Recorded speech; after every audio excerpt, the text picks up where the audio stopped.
Good afternoon, everybody. And today we'll have a overview on what we call as I'm combining a few concepts, and this will be important for you for the next video which you should be taking up. Now, what we are going to do is we are going to see some fundamental aspects, fundamental geology.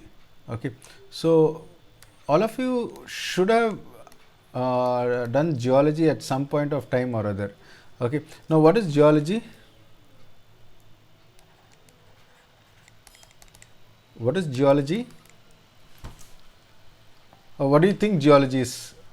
What do you think geology is?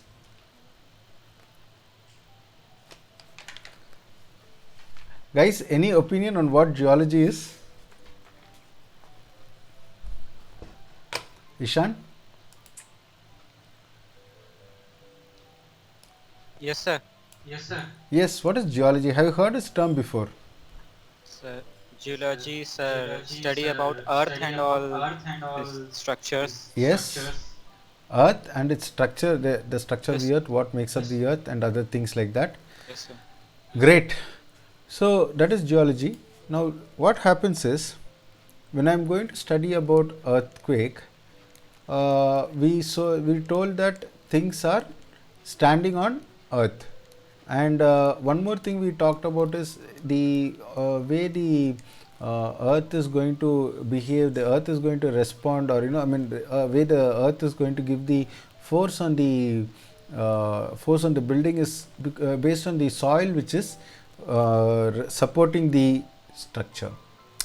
Now it is what we will call as appropriate that we kind of try to understand what is it that makes the earth behave as it is, because we will be extending this principle for landslides.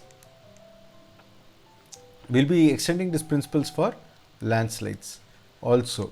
Okay, so if you look at your syllabus, basically you have earthquake, landslides, and probably tsunami in the 3 units. The 2 units we are looking at, and they are closely associated with each other.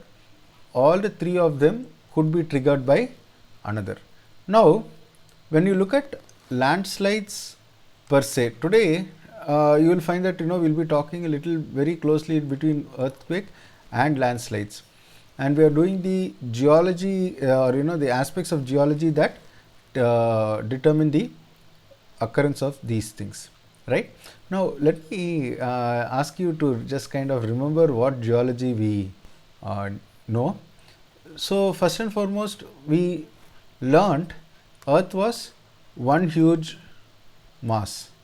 Okay, earth was one large landmass.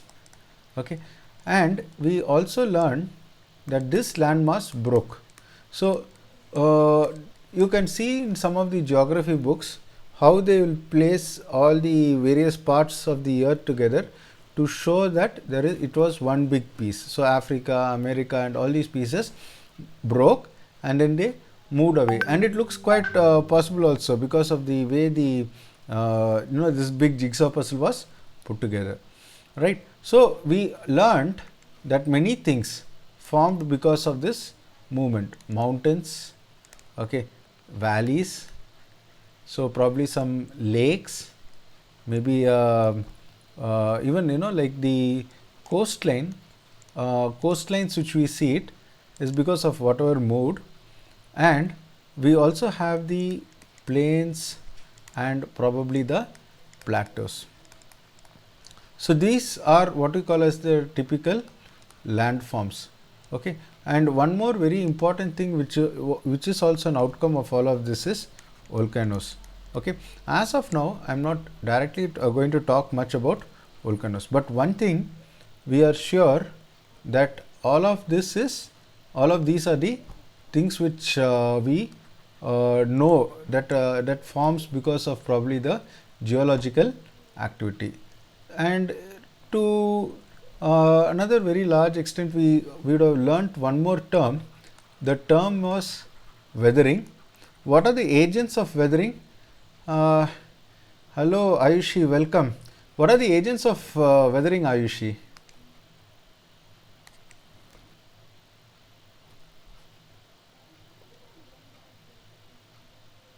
What are the agents of weathering?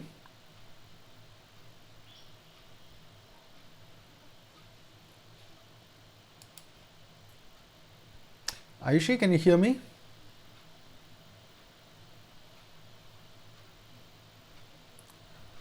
Okay, what are the agents of weathering, Aditya?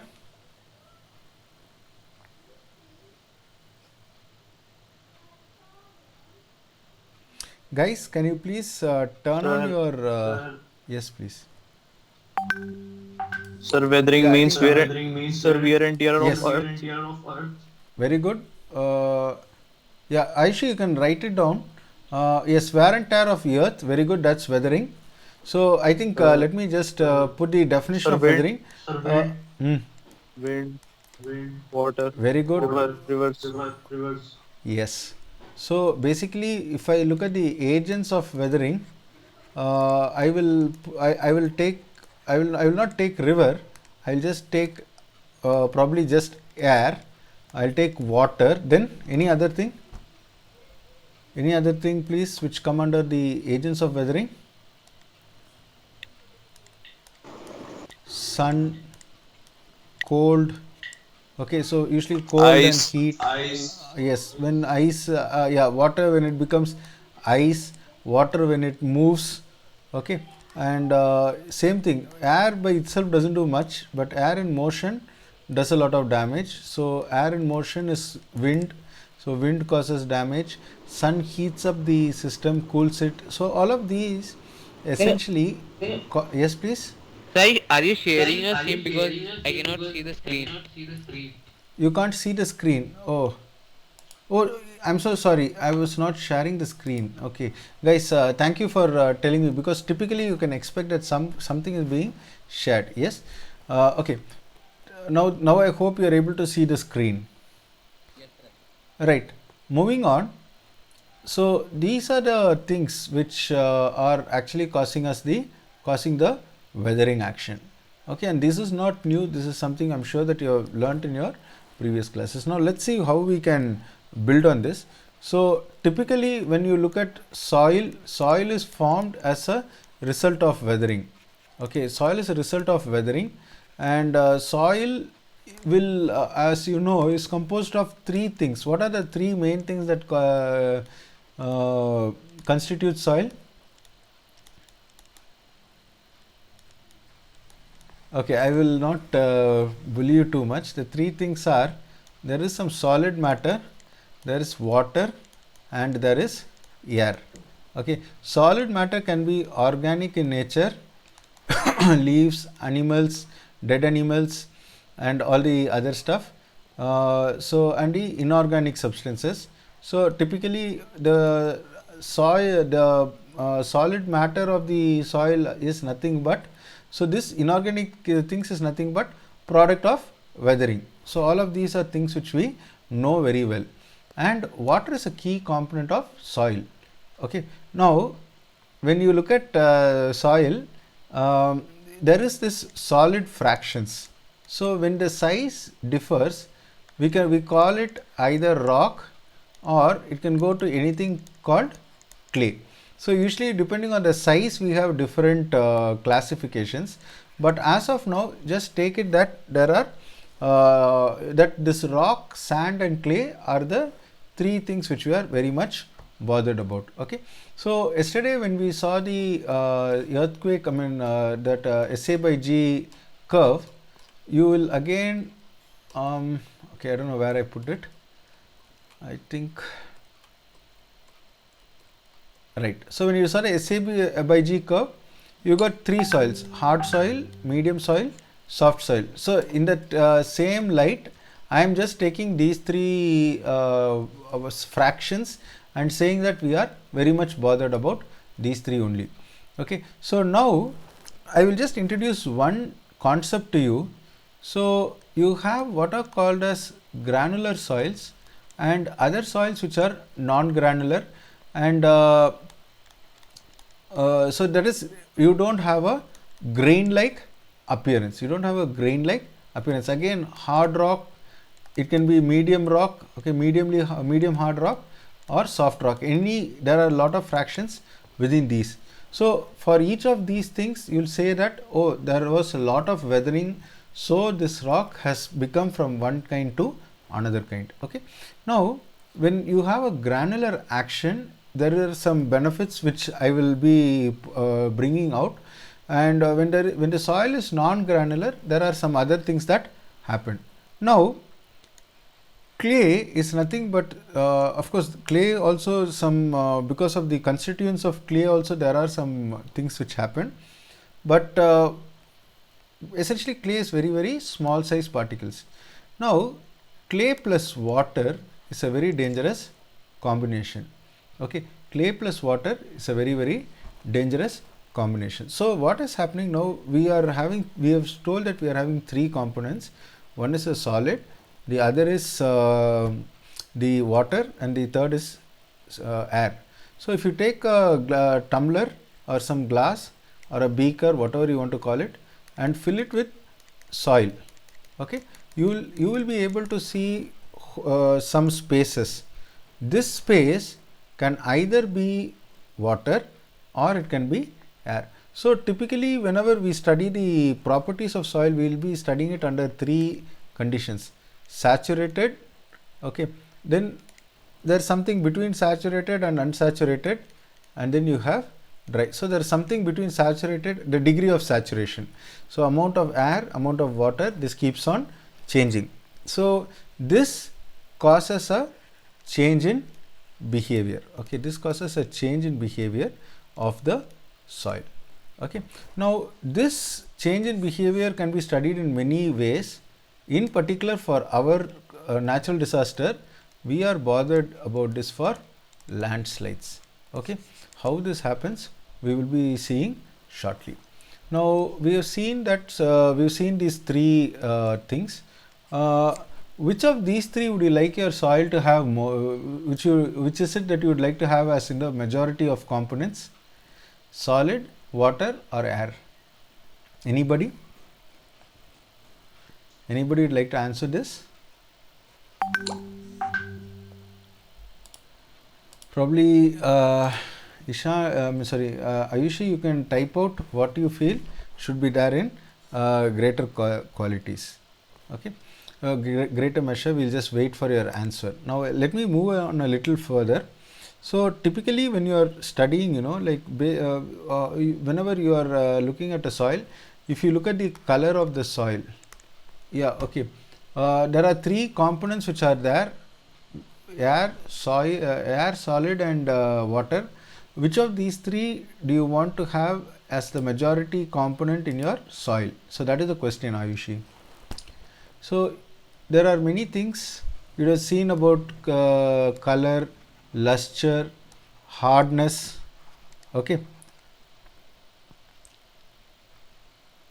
Lustre, luster, hardness, and so on and so forth. So basically each of these have distinct properties. So this will help in identifying a soil, and most likely you have already done this in your geography. Okay, so now let us move on to what we call as some of the terms which you would have studied again in earlier classes. Geology will talk about faults.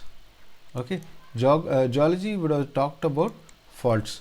So what are these faults? These are the places where there is some weakness in the what you call as the structure of the earth. So when the rocks are formed, you may find that there are some kind of problems in certain areas. So this is typically called as a fault. So you will find that there are specific planes where the fault is present. I would like to ask you to find the faults which are there in, find the active, so there are what are called as the active faults. Active faults are the places where you are likely to get, or there could be the origin of an earthquake. Okay, so typically the place where there is a fault, where there is an active fault, you will also find that there are certain other parts, like as being the epicenter of a earthquake. Okay, there is another thing, focus. These are all terms which you will come across in the study of earthquakes, and these are all what you call as the things which we need to know. Okay, so yeah, moving on. So I hope that is there any question that you have based on what we have done till now? Do any of you have any questions, please?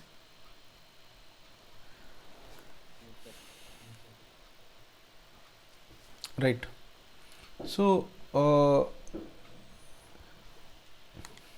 when you look at soils, when you densely pack soil, it means that the soil is more than probably the water and more than air. Okay, so maybe I can just put air and more than air or more than water, because the degree of saturation is it tells how much water is going to be there. But for our case, whenever we are saying that a soil is nice and dense, you are going to have a better system. I mean, like better what you call as better properties for it to be a means by which foundation can be put on. Now let us say that there is soil taken in a beaker. You take soil in a beaker, you just take it and pour it. Maybe you go to the beach, just take the sand, put it in. You will find that if you are going to try to pierce a pencil, the pencil quite readily goes in.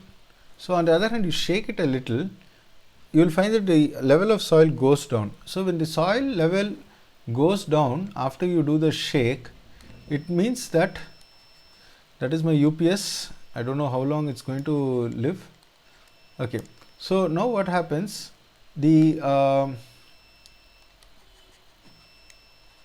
soil would have come down. Okay, so it is settled by a small amount, and this amount which it is settling means that the soil has become more dense or more tightly packed. The soil gets more tightly packed. Okay, now once it gets tightly packed, you try to do the same thing, try to push the pencil in. You will find that it is very difficult to push through, because the soil is resisting whatever is the action of trying to go through it. This means extend it to the foundations. So you will find that a denser soil is always desirable. Okay, now there are some very funny things that happen. So in the next video which I share with you of my lecture, you will find that there is a principle called liquefaction of soil. Okay, so there is water in the soil, it's not saturated, it's not full, there is water in the soil, but there is a earthquake. When that happens, you will find that the soil drastically loses its strength. It drastically loses its strength, and buildings will of course sink in. It's like putting a building on jelly. Okay, and this is not something which is what we call as something which any of us will like to have. Okay, so earlier till now we have seen how the building will behave in the event of an earthquake. Now we are trying to see how the soil will behave in the event of an earthquake. Okay, so these concepts are things which I want you to remember. Okay, unfortunately my UPS has died. I will share with you the link to my next presentation, but I will what I'll do is I will probably be sharing the I'll be sharing with you the link to the presentation. Please go through the contents.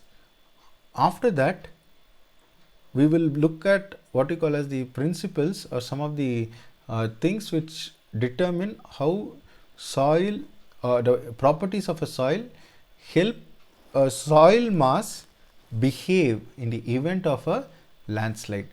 Essentially, landslide is slipping or moving of the structure. Okay, so if you have any questions, please feel free to ask. We will keep in touch. Yeah, thank you so much.